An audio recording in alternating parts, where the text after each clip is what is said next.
Hi everyone. Today we will talk about how to fix or how to solve your TikTok search. To know how to fix or how to solve your TikTok search, you should just go to settings like this. You will click.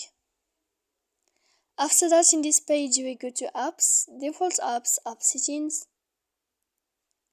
When you will see this list, you will go down to find the application of TikTok and you will enter. Then in this page you will go to force stop. After that you will enter to storage. When you will see this page you will click clear cache. Then you will go to click clear data. And when you will end all this stuff, as you see, you can turn off your phone. So please don't forget to support us by like and subscribe. See you next time in another video, and thank you for